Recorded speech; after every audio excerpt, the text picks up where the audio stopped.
There's some amazing women in this room, aren't there?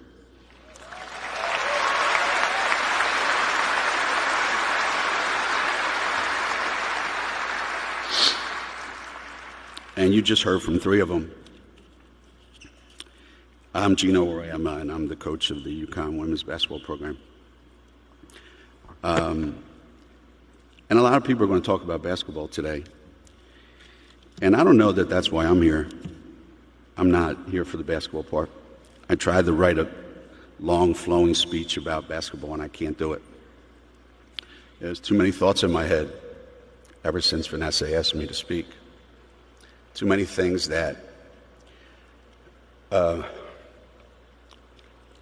made me realize more that I'm here as a father, not as a basketball coach. And us Italians, as Dees just showed you, we're very, very emotional people. Right, Mike? He's half Italian.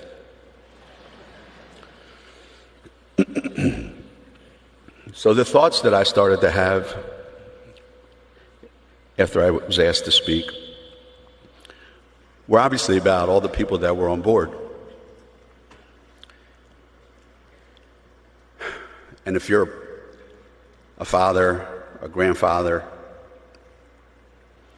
you feel a different kind of emotion when there are children involved.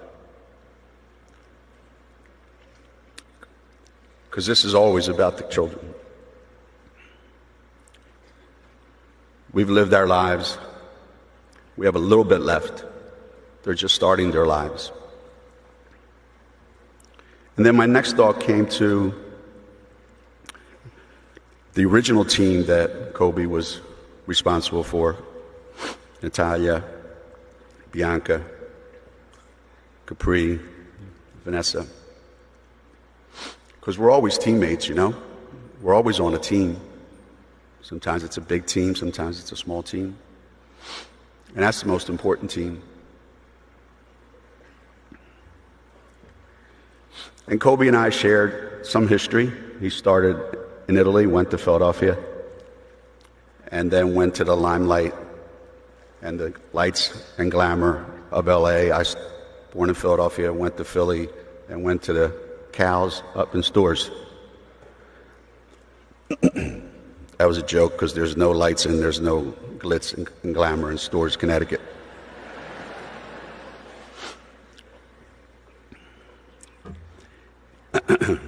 And how ironic that he would talk to me about coaching. The uncoachable one wants to talk about coaching. Probably the most uncoachable player in the NBA during his career wants to know about coaching. And I wanted to know why. He said, I'm coaching my daughter's team.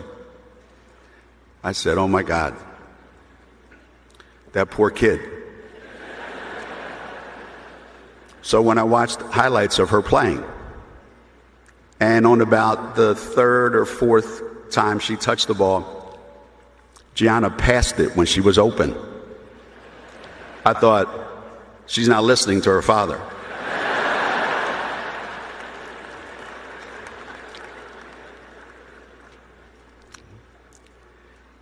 So he would call and say, what kind of defensive drills should I do?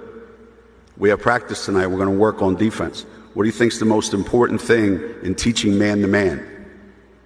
Further proof, he never listened to one word any of his coaches told him. So I tried to explain to them. I said, Kobe, they're 13 years old. I think you ought to just say, hey, you know, see the kid with the ball, try not to let her go by you, and see if you're guarding the other guys, hey, see the kid with the ball over there, don't let her throw the ball to your guy. Keep it kind of simple, you know?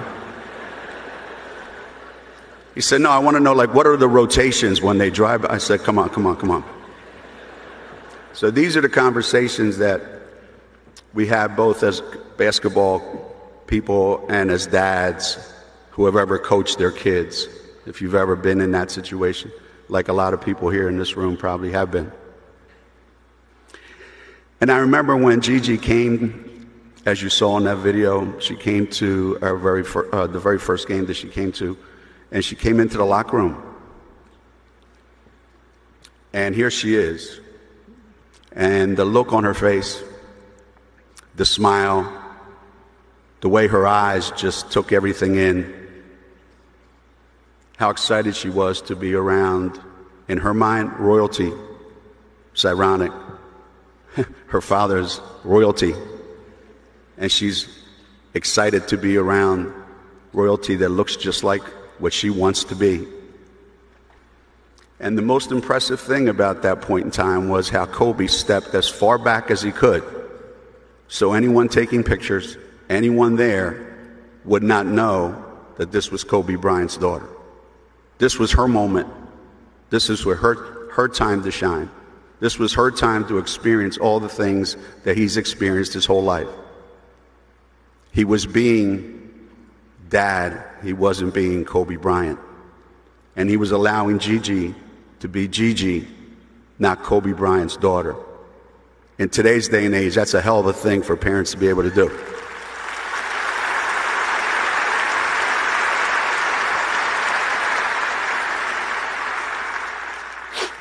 I'm going to leave you with just two things.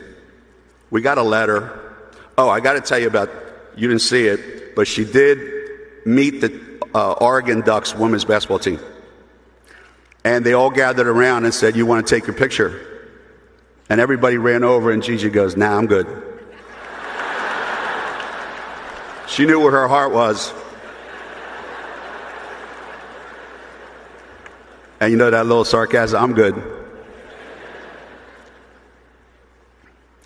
And when they came to UConn and they sat behind the bench, and there's dad bringing his daughter to a game, and they have their shirts on, and she's got this coat on, and she has her hat on, and she's just a little kid at a game. And again, I felt more like a dad than I felt as a basketball coach, because I've done that with my kids. And lastly, number 24, number 8, and number 2. Those are basketball numbers. Those are numbers in the past. Those are numbers that we're not going to get back. What we do have is today how many numbers of kids like Diana have been inspired to do more, to work harder, to strive for more. And the numbers we also don't have is how many numbers of kids in the future, how many women are going to be inspired by Gigi's life. How many fathers are inspired by Kobe to be fathers, to really be fathers, the way a father's supposed to be.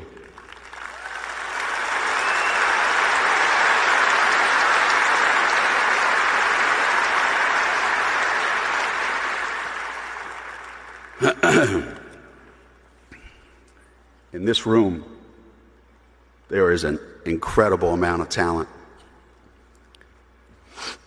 In this room is maybe the greatest collection of talent that I've ever been around. But in this room, there's a family, and there's still a team back home, and they still have a great coach. And I'm going to be rooting for that team from here on in. Thank you very much.